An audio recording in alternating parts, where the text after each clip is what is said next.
Então, mas está tudo bem, graças a Deus. Tá frio lá, gostoso, né? Frio gostoso, agora 4 daqui sabem do que eu estou falando, é friozinho gostoso. E aqui está um calorzinho gostoso. Queridos, eu quero ministrar uma palavra que Deus colocou no meu coração em outubro do ano passado. Trata-se um tema que você talvez já ouviu, quem já está aqui um tempinho, porém eu creio que é algo muito profético que Deus colocou no meu coração para hoje à noite. Aliás, eu ministrei a mesma palavra domingo passado no Irajá, e se Deus quiser, semana que vem vou ministrar ela também em Magé. Eu normalmente não faço isso, eu busco uma palavra específica para o local onde eu estou, mesmo estando viajando, às vezes como em outubro, novembro do ano passado, todo dia estando numa igreja lá no sul, eu sempre preguei uma outra mensagem, porque eu busco de Deus algo para aquele momento, para aquele povo, mas dessa vez eu estou ministrando a mesma palavra nos 3 lugares. Por quê? Porque eu creio que é uma palavra profética para a igreja do Brasil, para as nossas igrejas. Eu tenho convicção, Deus com certeza confirmou isso no meu coração. Eu quero começar contando um pouco da minha história. E não para eu só falar de mim, mas para você entender. Depois você vai entender o que a minha história tem a ver com essa ministração. Para quem não sabe, eu nasci na Alemanha, me criei na Suíça, minha mãe é suíça, meu pai é alemão. Eu fiquei na Suíça até os 22 anos, me formei todo lá. Até que num dia, com um grupo de jovens, nós estávamos num cinema, e no meio do filme, e na época não existia filme evangélico como existe hoje, no meio de um filme chamado Stargate, que é até meio esotérico assim, né? De viagem no espaço, essa coisa de faraó. No meio daquele filme, eu ouvi a voz de Deus. Deus falou assim: Ralph, vai para o Brasil. Eu levei um susto naquele cinema. Eu olhei assim para os outros, perguntei: você ouviu também? O pessoal falou assim: cala a boca, cara, quero ver o filme. E depois o filme acabou, a turma quis ir para o McDonald's para lanchar. Eu falei: gente, eu estou indo embora, porque Deus tinha falado comigo. Pela primeira vez, e muito poucas vezes na minha vida, experimentei a voz de Deus de uma forma audível para a minha vida. Depois eu fui descobrindo porque Deus teve que falar daquele jeito, porque para eu nunca duvidar que era Ele que me chamou para o Brasil. Então, eu vim para o Brasil pela primeira vez em 94, uma semana depois que o Brasil virou tetra.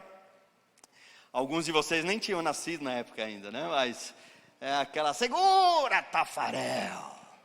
Era a época do Romário, do Bebeto, né? Essa turma, oh, que gostoso aquela época, futebol bom, né? E eu vim uma semana depois, as ruas ainda estavam pintadas, cheias, enfeitadas, né?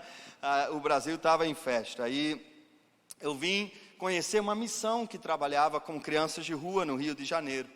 E fiz uma campanha de férias, um mês fiquei aqui, trabalhei, gostei e voltei para a Suíça. Só que um ano depois eu senti no coração de voltar e ficar pelo menos 2 anos aqui no Brasil. Foi o que eu fiz. E eu fiz uma coisa que só depois, anos depois, eu descobri que muitos brasileiros, 99% dos brasileiros, têm terror de fazer. Eu fui morar numa favela do Rio de Janeiro. Você tem medo de passar perto de uma favela, né? Essa rua passa na favela aqui. Mas eu fui morar dentro de uma favela no Rio de Janeiro, na Praça Seca, na favela do Chacrinha. E lá eu vi tanta coisa que eu nunca tinha visto na minha vida. Das coisas mais banais até as coisas mais cruéis. Eu vi gente morta no valão ali. E tanta coisa que eu nunca tinha visto na minha vida. Ali eu conheci a minha esposa, né?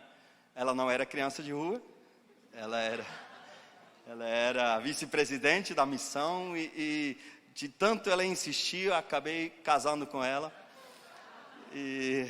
Brincadeira.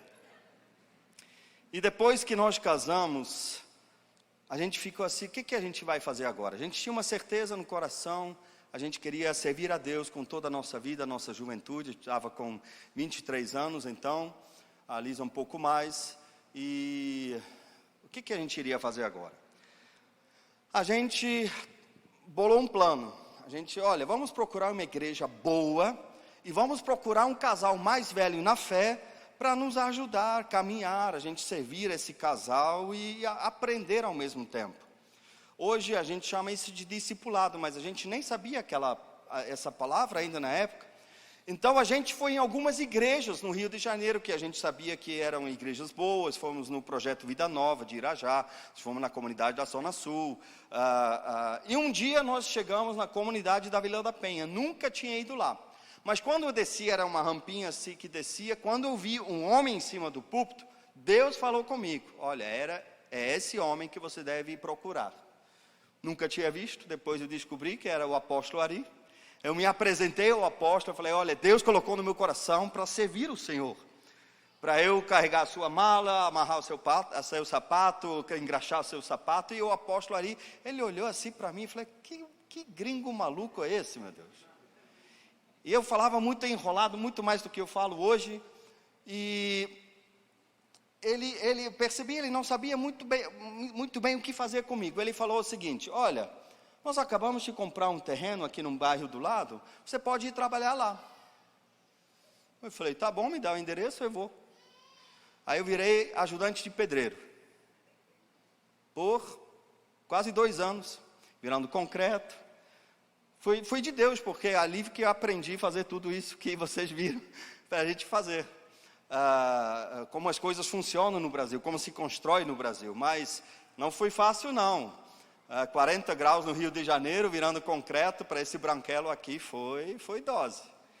E foi muito interessante, porque lá tinha outras pessoas trabalhando, um irmão Teófilo, que era um ex-traficante. Os primeiros 3 dias eu não entendi nada o que o camarada estava falando, porque ele só falava gíria, só gíria. Ele me chamava de alemão.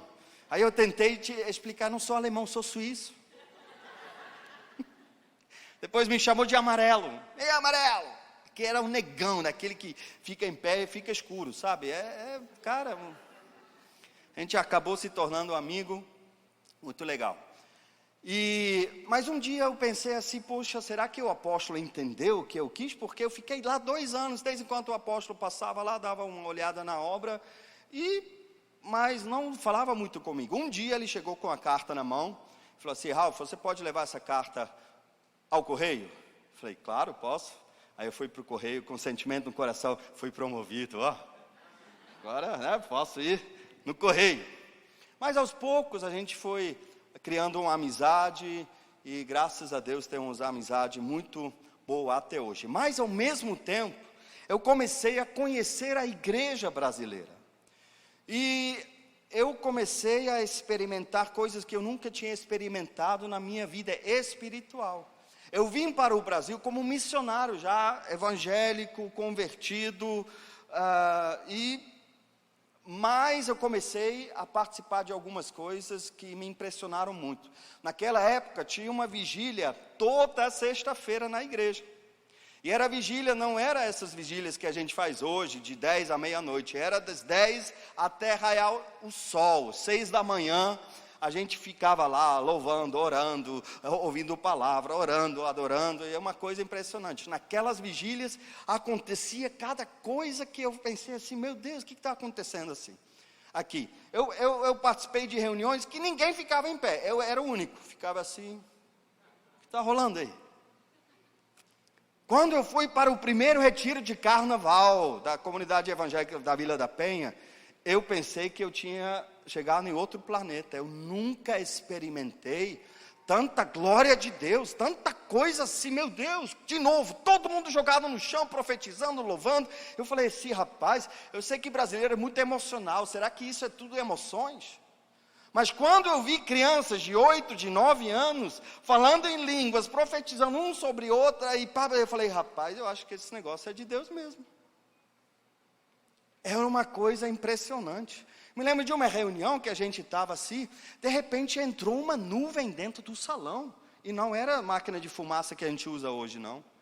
Aí todo mundo assim, era muita glória de Deus. Meu Deus, cada coisa que a gente experimentou. E aos poucos eu fui entendendo que Deus me trouxe para essa nação para servir, mas também para aprender muita coisa aqui.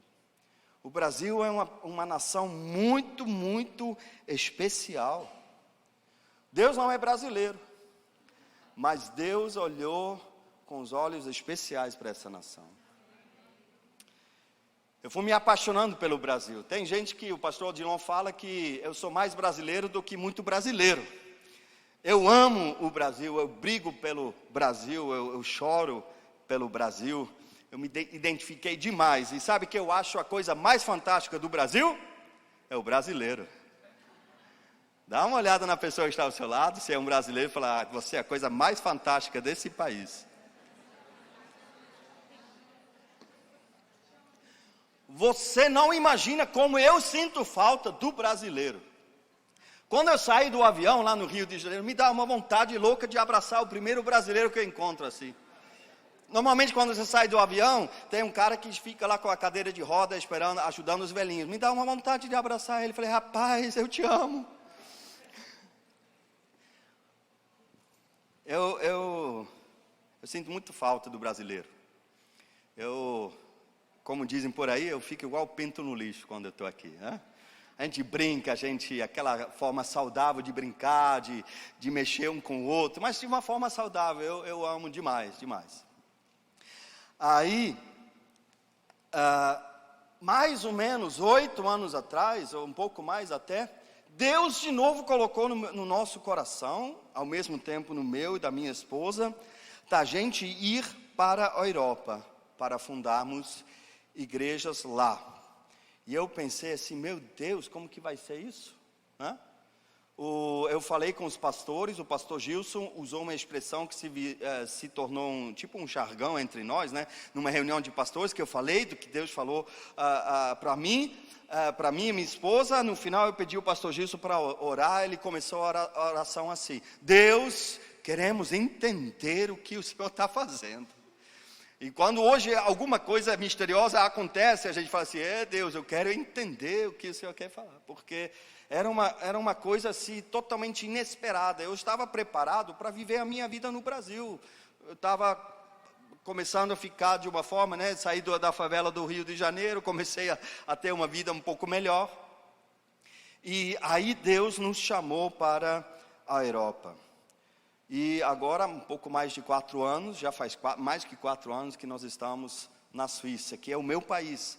Só que quando eu voltei para a Suíça, eu não esperava, eu levei vários choques culturais. Interessante isso, né? Porque depois de 20 anos eu voltei para o meu país não era mais o mesmo. Tinha mudado, assim, completamente, não posso dizer, mas muito. Tinha mudado muito. E como o pastor Odilon diz, eu tenho alma praticamente brasileira. Então, estranhei que as pessoas são muito frias, são mais frias do que aqui, que eu faço as minhas brincadeiras, ninguém fica rindo. Sabe aquelas coisas que, cara, eu vou numa loja de construção, eu vou brincando com todo mundo. Eu fiz a mesma coisa lá na Suíça, todo mundo me olhando assim. Então, foi levando choques culturais lá. Eu estava no meu país, mas eu não estava mais conseguindo me mexer da mesma forma que eu me mexia há 20 anos atrás lá. E, principalmente, na área espiritual, foi uma coisa assim muito forte, porque a gente começou a tomar conta de um pequeno grupo, que hoje é a nossa igreja lá. Mas o que qualquer pessoa que tem 1 ano de evangélico aqui no Brasil sabe e vive, lá tem gente que tem 20 anos e você fala uma coisa, o cara não está nem entendendo o que você está falando. Aí você tem que cavar lá embaixo para a pessoa entender, mostrar onde ficam os livros da Bíblia. O cara tem 15 anos de evangélico, mas não sabe nem onde fica o Velho Testamento e o Novo Testamento. Fica, meu Deus. A gente orando, aleluia, glória a Deus, e eles orando assim. Oh, Deus.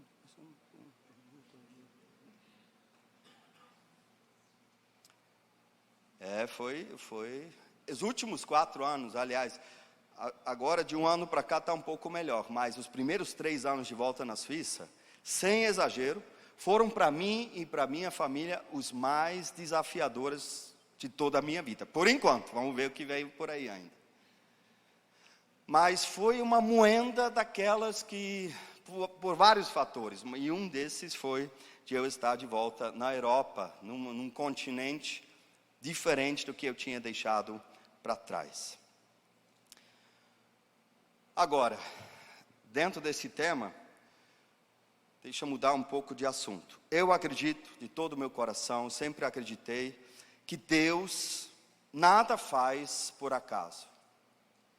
Eu acredito que Deus nada faz por acaso. Deus sabe, Ele dirige a nossa vida. A Bíblia diz que o homem faz seus planos, mas é Deus que dirige os nossos passos. Eu acredito que tudo na minha vida, Deus tem um propósito. Deus não brinca com a gente. Deus não brinca com você como pessoa. Deus não brinca com essa nação. Deus, tudo que Deus faz, Ele faz com um propósito. E o que a igreja evangélica nesse país experimentou nos últimos 30 anos, veio com o propósito de Deus. Mas pastor, eu não estou entendendo, o que a igreja brasileira experimentou e ainda está experimentando? Deixa eu te contar um pouco da minha viagem que eu fiz em outubro, novembro, para o sul do Brasil.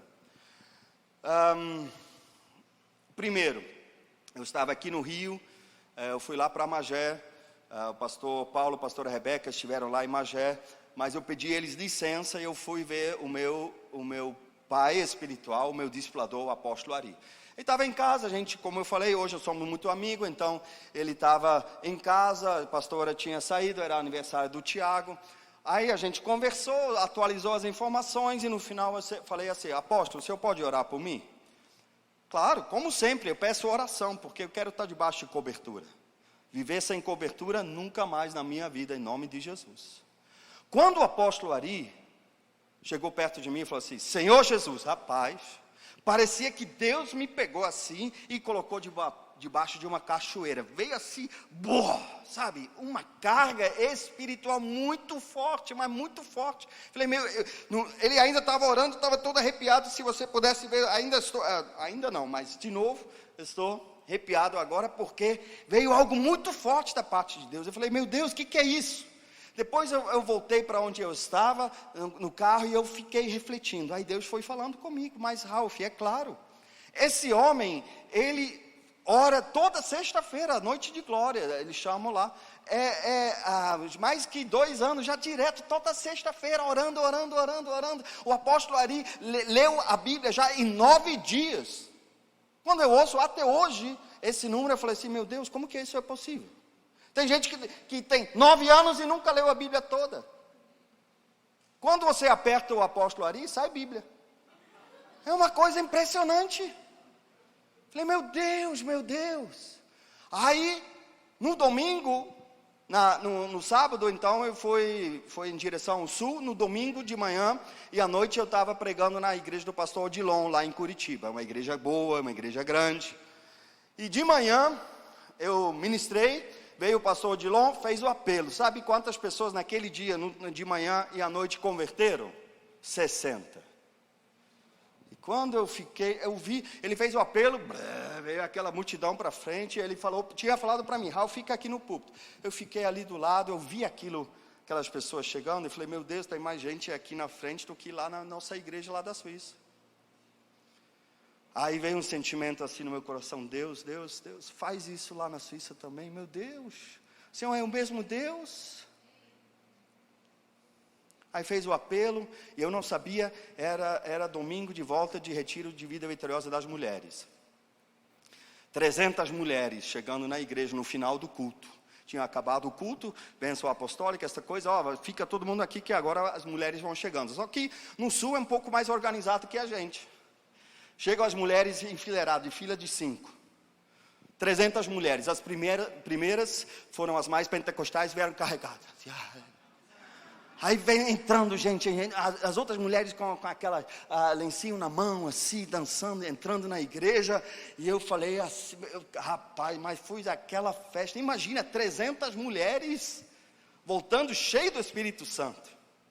Eu fiquei em cima daquele púlpito, meus joelhos ficaram meio mole assim. Falei, meu Deus, como o Brasil é abençoado. Como o Brasil é abençoado. No dia seguinte, segunda-feira, estou ligando para o meu amigo Marciano. Marciano, alguns aqui conhecem, pastor Marciano, da comunidade Alcance, em Curitiba. Ele é o pastor executivo da igreja do Luciano Subirá. Meu amigo, a gente se conheceu, eu carregando a mala do apóstolo, ele carregando a mala do Luciano. Eu conheci muita gente assim, carregando mala. Inclusive alguns de vocês aqui conheci carregando mala. E falei, Marciano, estou aqui em Curitiba, cara, vem almoçar aqui. Aí fui comer na casa do Marciano. Sabe quem estava lá? O pastor Jamal, Marcelo Jamal, pastor conhecido. Estava lá, eu já tinha encontrado ele algumas vezes. Falei, liguei para o Luciano, ele também veio almoçar. Aí vem o pastor Luciano Subirá com a Kelly. Aí estamos almoçando, vem um americano também. Estou eu lá naquela mesa, no meio desses gigantes, assim, ó.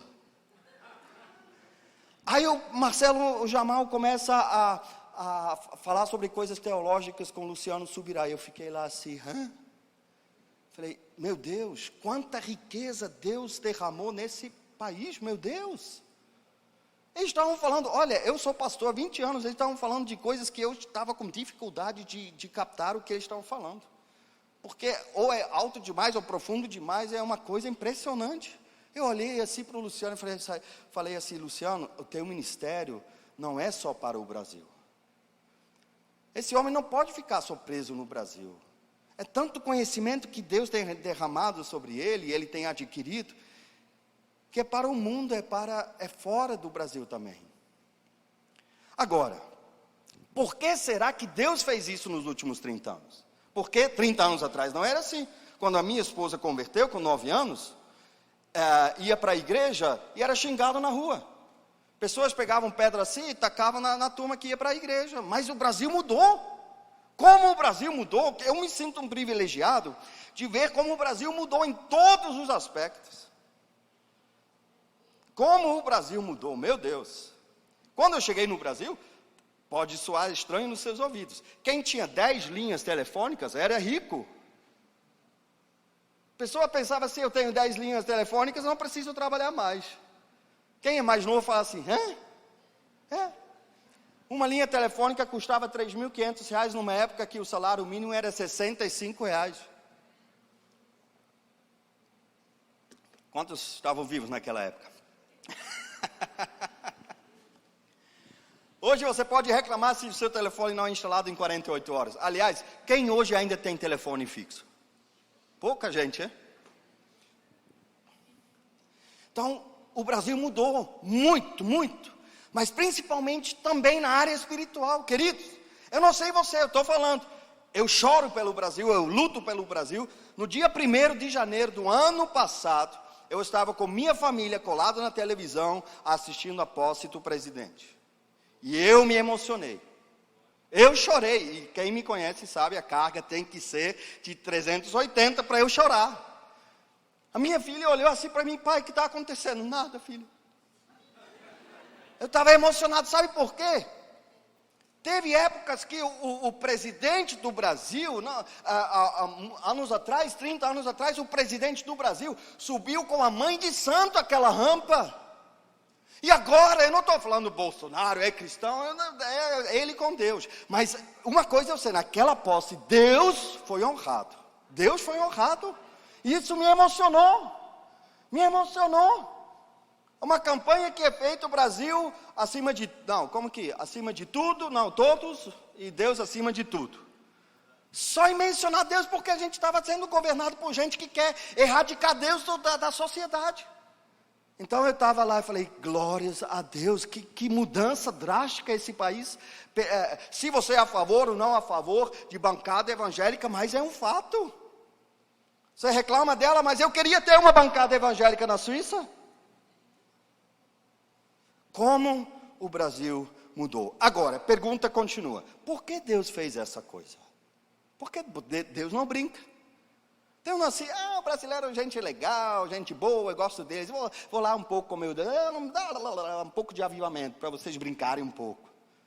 Eu creio que Deus faz, com tudo que Ele faz, Ele tem um propósito. Qual é o propósito disso? Aí eu quero ler um texto da palavra de Deus. Eu quero, aliás, primeiro, fazer um resumo. Nós vamos ler algo em Gênesis capítulo 41.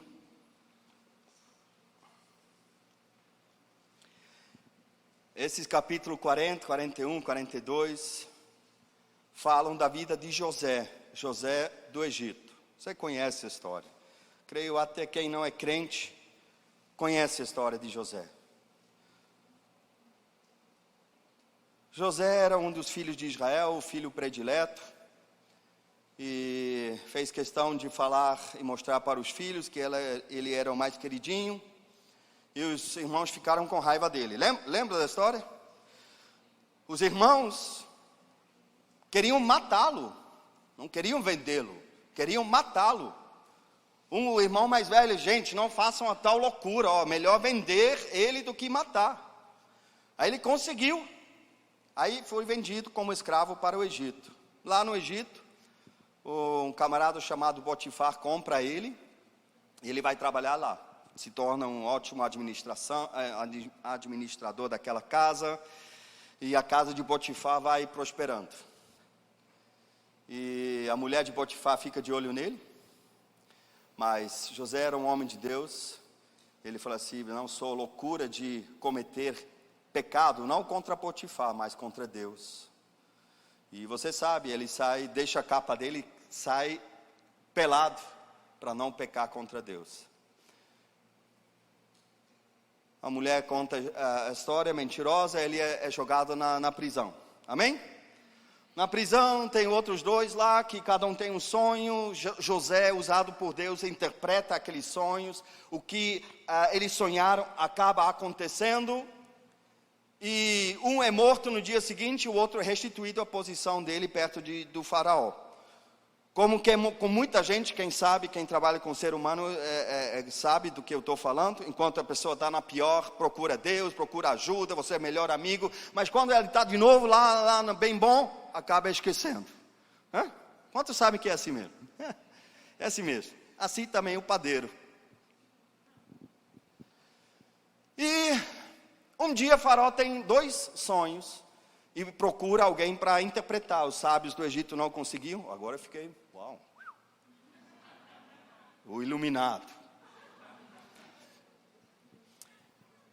Os sábios de Faraó não conseguem interpretar os sonhos. Aí o camarada lembra: lá no calabouço tem um camarada que interpretou o meu sonho e acabou exatamente. Aí chama José, certo? José interpreta os sonhos. As 7 vacas gordas que comem as 7 vacas magras, e as 7 espigas bem desenvolvidas, e as 7 espigas mirradas, certo? E Faraó pergunta: mas o que significa isso? José fala: olha, vai vir 7 anos de fartura sobre esse país, e você deve estocar comida, porque depois vão vir 7 anos de escassez, e você vai precisar de tudo que os 7 anos de fartura produziram para alimentar o povo. Faraó diz o seguinte: olha, ninguém melhor do que esse homem para executar esse plano, ok? Amém? Essa é a história, resumo. Agora, sabe que a impressão que eu tenho quando eu venho aqui para o Brasil? Que durante os últimos 30 anos, Deus foi estocando gente nos celeiros dele. Gente boa, gente impressionante. Queridos, naquela segunda-feira que eu almocei com o Luciano, com o Marciano, com o Marcelo, um monte de gente lá, eu desci para Paranaguá, numa igreja do nosso amigo pastor Marcelo, que alguns aqui conhecem, mas você conhece por causa do Marcelo. Mas é uma igreja qualquer, numa cidade qualquer no Brasil. Eu fui naquela reunião à noite, e tinha um ministro de louvor, os outros estavam trabalhando, ele pegou o violão, ele tocou a primeira a estrofa assim, e começou a cantar. Meu Deus, que graça esse homem tinha, ainda tem, mas naquela noite, meu Deus, os céus se abriram. Eu falei, meu Deus, numa igreja qualquer, numa cidade qualquer no Brasil, tem tanta unção, para todos os cantos. Eu acho que eu vou começar a importar brasileiro lá para a Suíça. Me parece que Deus está, nos últimos 30 anos, estocando gente nesse país. Cheio da unção, cheio da palavra de Deus, cheio de conhecimento. Pessoas como o apóstolo Ari, meu Deus, que você encosta e sai graça, sai unção. Que ora por você e coloca você debaixo de uma cachoeira, meu Deus. Pessoas como tem nessa igreja. Séria com Deus. Compromissada com Deus, que larga a vida que, sabe, vai me atrapalhar de viver o melhor de Deus, então eu vou deixar para trás. Gente compromissada com Deus, que benção. O Brasil está cheio de gente assim. Eu sei que tem muito escândalo no meio da igreja, mas ainda tem muita gente abençoada nesse país, meu Deus.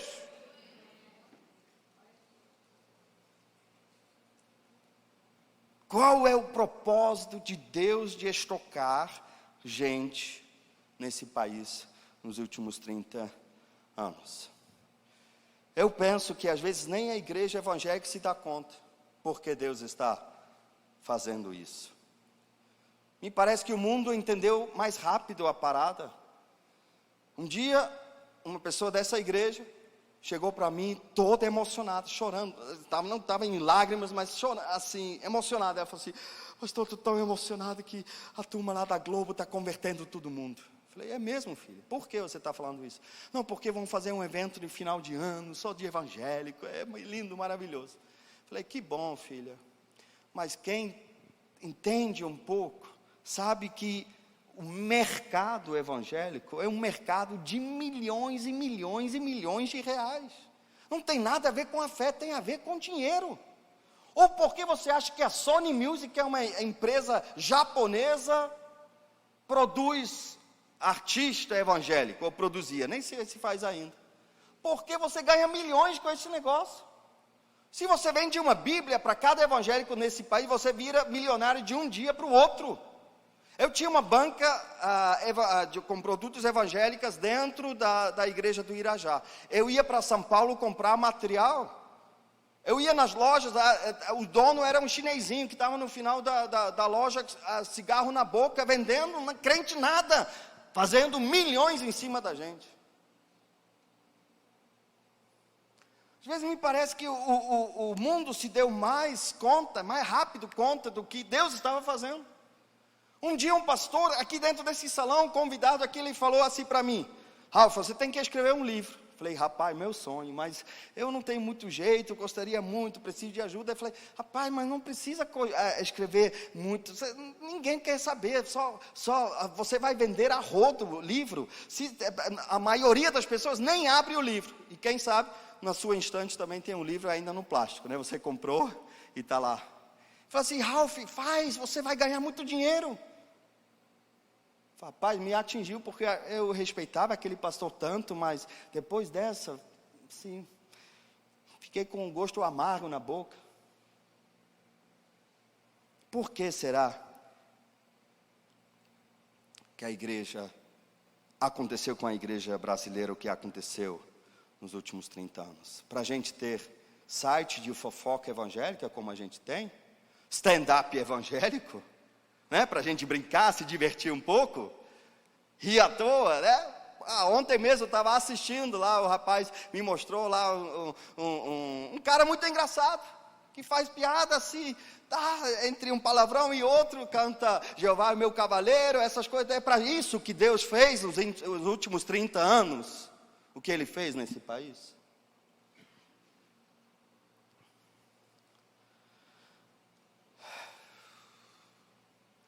E pior, agora eu sei, sinto na pele, enquanto outros países estão perecendo espiritualmente, e não precisa ir para, Estados Unidos, Europa, pensa na Bolívia, pensa no Paraguai, pensa na Argentina, no Uruguai, na Venezuela. Ih, pastor, Venezuela, Deus me livre. Eu quero ler esse texto com você, Gênesis capítulo 41. Versículo 53 até 57. Gênesis 41, 53, 57, eu vou ler na Nova Versão Internacional. Diz o seguinte: passados os 7 anos da abundância que houve na terra do Egito, começaram a vir os 7 anos de fome, como José havia predito.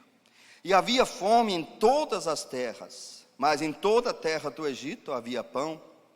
Sentindo toda a terra do Egito a fome, clamou o povo a Faraó por pão. E Faraó dizia a todos os egípcios: ide a José, o que ele vos disser, fazei.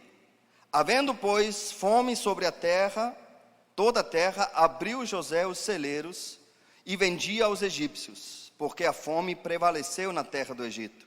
E todas as terras vinham ao Egito para comprar de José, porque a fome prevaleceu em todo o mundo. Talvez você não saiba, você não tem tempo suficiente de crente, mas mais ou menos 30 anos atrás, saiu uma profecia sobre o Brasil. Eu não sei de onde, talvez alguém possa me dizer de onde saiu. Mas uma coisa eu sei, que todo evangélico daquela época ficou sabendo dessa profecia. Desde do presbiteriano, batista, o mais pentecostal da comunidade, todo mundo ficou sabendo. E eu creio que todo mundo ficou sabendo porque saiu da boca de Deus. Sabe qual era a profecia? O Brasil é o celeiro do mundo. Na época a gente não sabia muito bem o que fazer com aquilo, celeiro do mundo, mas o quê? De soja, de trigo, o que é isso? Mas Deus estava anunciando o que Ele iria fazer nessa nação. Começar a tocar gente boa, cheio da unção, cheio da graça, com compromisso com Deus. Como os 4 jovens que foram agora lá na Suíça, o pessoal fica se contemplando, lendo aquelas pessoas, mesmo não podendo comunicar muito, mas fica observando. O Arthur, a Lelê, a Elise e a Érica deram um testemunho no último domingo que eles estiveram lá. Depois as pessoas falaram assim: os caras são ET, são de outro planeta. Gente comum nossa aqui, lá são ETs. E não é por causa da fisionomia física. Apesar que o Arthur, né? Não. Mas porque quando eles estavam dando testemunho, vinha tanta vida da parte deles, sabe? O evangelho aqui é vivido na prática, não é uma teoria, não é seria bom se fosse, mas bem pela vida. Quando a Lelê contou um pouco da história dela, o pessoal ficou assim: meu Deus, o que é isso? É o poder de Deus. É o poder de Deus que de fato transforma pessoas. Que faz do órfão dar uma família para ele. A Bíblia funciona na prática. O pastor Kleber de fato foi curado. Depois lá na Suíça é assim, a gente tem o culto, depois tem um café. A gente monta umas mesas, todo mundo, depois do culto, poderíamos fazer isso aqui, né? A igreja iria encher rapidinho. A gente toma um café junto, come um bolo junto. Cada domingo é um grupo familiar, então pensa direitinho. Então, aí as pessoas estavam conversando a respeito disso. Eu fui mostrar as fotos do pastor Kleber, ele no hospital, com cara de velho de 70 anos. Verdade, acabado, gente, chupado assim. É verdade, depois eu mostrei a cicatriz de um lado para o outro. E as pessoas, eu vi a mulher que estava do meu lado, ficou assim. Aí depois eu mostrei a foto de hoje. Eu falei: é o mesmo homem? É o mesmo homem. Então realmente é de Deus. É de Deus.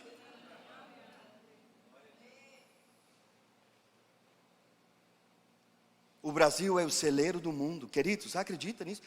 Eu vou te falar, não é brincadeira mesmo. É verdade que eu vou te falar. Mas eu já fiquei com ciúme de você. Sabe por quê?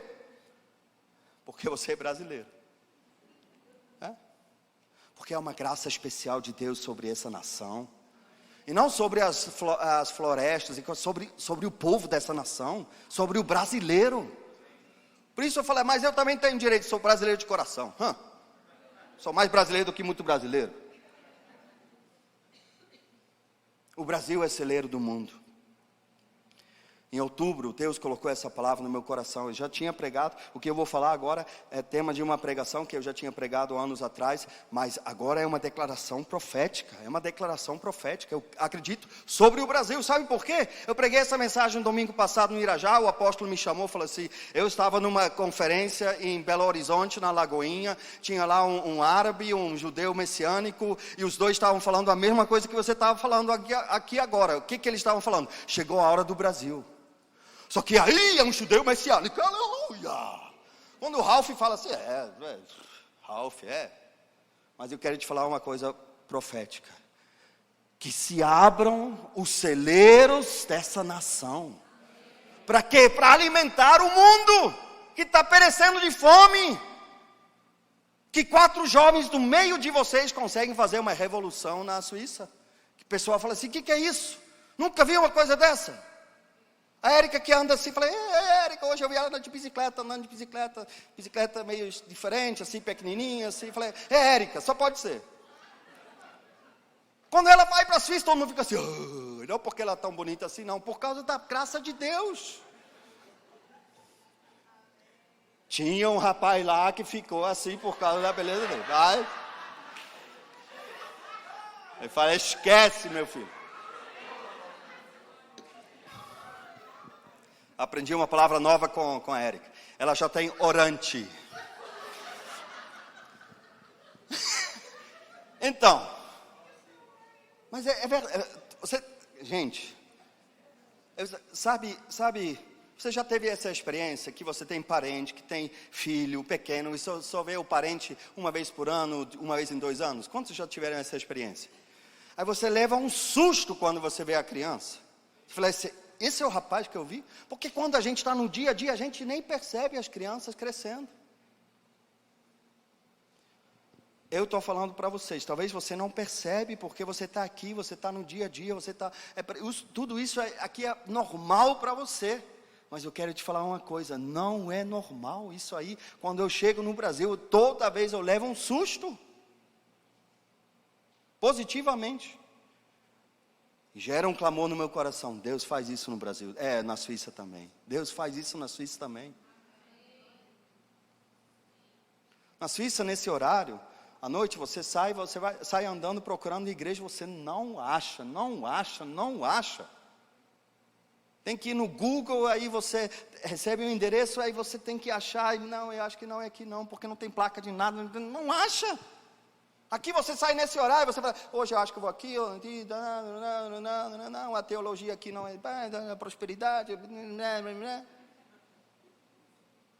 Eu falo uma coisa para vocês, não é normal. Deus fez isso, está fazendo ainda nesse país, com um propósito, e o Brasil faz bem entender esse propósito. Qual é o propósito? Chegou a hora, eu creio, de todo o meu coração, por isso aqui é uma mensagem profética. Chegou a hora de se abrirem os celeiros dessa nação. Agora, cuidado, pais, em falar amém, porque tem a ver com seus filhos. A minha mãe foi a pessoa que pagou a primeira passagem para vir ao Brasil. Depois ela falou algumas vezes, olha, me arrependi. Agora estou pertinho dela de novo, 89 anos, curtindo o final da vida. Mas não é fácil. Mas eu quero falar para vocês, pais, que se abram os celeiros desse país, em nome de Jesus. Que os filhos de vocês podem ser agentes do poder e da graça de Deus. Estou vendo a Geis ali atrás com mãos estendidas, sabe? Domingo passado o filho dela estava lá no Irajá, ele veio para mim, pastor, Deus fala comigo. Eu quero ser um agente desse. Falei, Azaf é de Deus, cara. Tem todo o meu incentivo, meu filho. Ainda bem que ela está dando a glória e aleluia, e não entra em desespero. Queridos, o mundo precisa do que Deus tem feito aqui. Infelizmente, muito brasileiro vai para esses países e acaba se perdendo. 1 emprego, 2 empregos, 3 empregos, aí vai, não, é porque eu também quero, porque quero, aí depois aparece um monte de familiares aqui, nós também queremos, manda para cá, mas eu não estou falando disso, eu estou falando de gente compromissada com Deus. Tochas nas mãos do Senhor que vão incendiar e acabar com a fome desse mundo, em nome de Jesus. E para terminar, eu quero ler um versículo tão especial para mim, João capítulo 4, versículo 35. Jesus está falando com seus discípulos. Quantos discípulos de Jesus nós temos aqui? Eu também. Então toma essa palavra para mim. Jesus diz, João capítulo 4, versículo 35. Vocês não dizem, daqui a 4 meses haverá a colheita? Eu digo a vocês, abram os olhos e vejam os campos. Eles estão maduros para a colheita. Aqui ele fala, abram os olhos. Em outra tradução diz, erguem os olhos. Mas, com certeza, os discípulos não estavam andando assim, de olhos fechados. Vamos fazer uma brincadeira. Ninguém abre os olhos, vamos ver se consegue. Não era. Jesus estava falando de algo espiritual. Ele falou de olhos espirituais. Abrem os seus olhos espirituais. Erguem os seus olhos espirituais. Para onde eles estavam olhando? Creio eu, para o próprio umbigo. Nós, minha casa, meu país, minha cidade, meu emprego, um monte de coisa, eu. E Jesus fala assim, queridos, olham, levantam os olhos e enxergam. O mundo é maior do que Cabo Frio. O mundo é maior do que o estado do Rio de Janeiro. O mundo é maior do que o Brasil. E o mundo está perecendo fome. E o Brasil tem o que alimentar esse povo. Vamos orar? Que essa igreja se torne cada vez mais uma igreja missionária.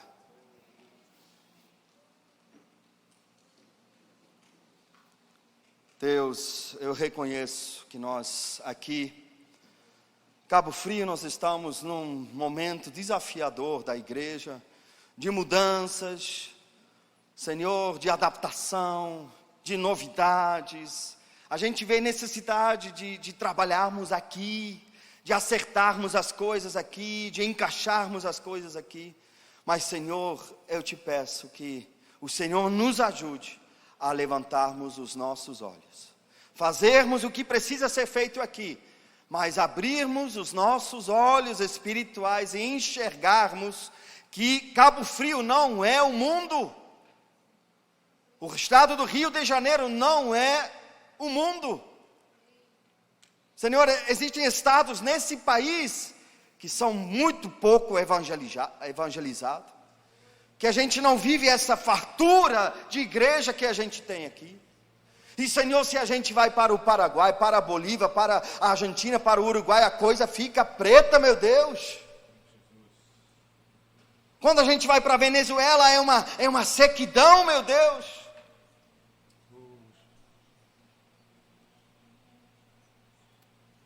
Senhor, hoje eu estou na Europa, eu sei o solo que eu estou trabalhando lá. Senhor, e as orações que eu fiz naquele púlpito da igreja do pastor Odilon, eu faço novamente a Ti, como eu faço todo dia. Senhor, faz essas coisas também na Europa, faz essas coisas na Suíça, meu Deus. Quando eu vi aquelas mais que 60 pessoas num dia entregando sua vida a Jesus, meu coração começou a queimar, eu comecei a me emocionar, porque, meu Deus, o Senhor é mesmo Deus.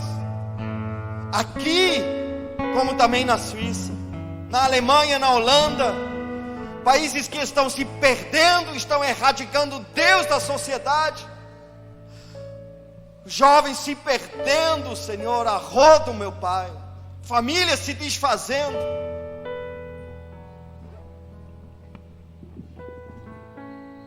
Deus, eu quero Te louvar, Te agradecer. Essa igreja tem passado por provas, por lutas, mas há pessoas aqui que são a resposta para essa fome. Pessoas que o Senhor foi estocando fazem parte, Senhor, desses celeiros, são a sua resposta para essa fome. Deus, que pelo Espírito Santo esta mensagem seja confirmada no coração das pessoas aqui, dos pais, para olharem diferente para os seus filhos, dos filhos para olharem diferente para o seu futuro.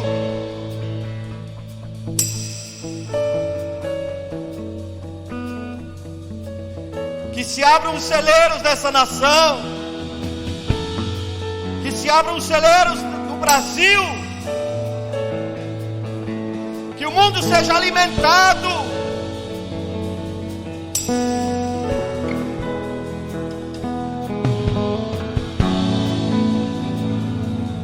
Querido, só quero falar mais uma coisa, desculpa.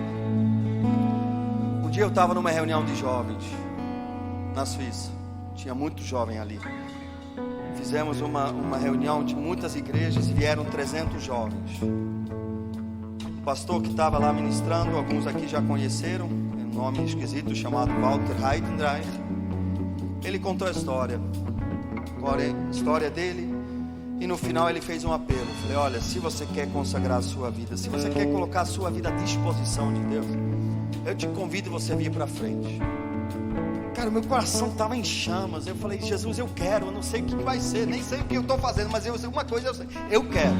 E eu fui correndo lá para frente, e eu fui um dos primeiros a chegar. Eu me ajoelhei, me consagrei a Deus. E na minha inocência eu pensei: rapaz, no momento que eu vou abrir os olhos, vai estar todo mundo ajoelhado. Quando eu abri os meus olhos, eu vi mais 4 comigo na frente. Os outros estavam lá todos como espectadores. Glória a Deus. Um desses espectadores até está na nossa igreja hoje, é o ministro de louvor nosso, que benção, né? Um dia, quando eu contei essa história, ele falou assim: Ralf, eu estava lá naquela reunião, mas eu não fui na frente. E Deus, eu falei assim, aí, sabe, jovem, talvez 18 anos, eu senti um pouco de vergonha, porque eu estava assim, me derramando diante de Deus. Eu pensei que estava todo mundo junto, só que todo mundo estava assim. Fiquei um pouco assim, envergonhado. Aí Deus falou uma coisa para mim que eu nunca mais esqueci. Ele falou assim: olha, Ralf, se ninguém te leva a sério, eu te levo a sério. E depois foi escrevendo essa história que eu acabei de contar um pouco. Então quero fazer um apelo aqui, mas eu não quero fazer um apelo de todo mundo tem que vir. Eu creio que o Espírito Santo falou, talvez com uma pessoa aqui, com 2, eu não sei. Mas se você entendeu pelo Espírito que Deus está fazendo,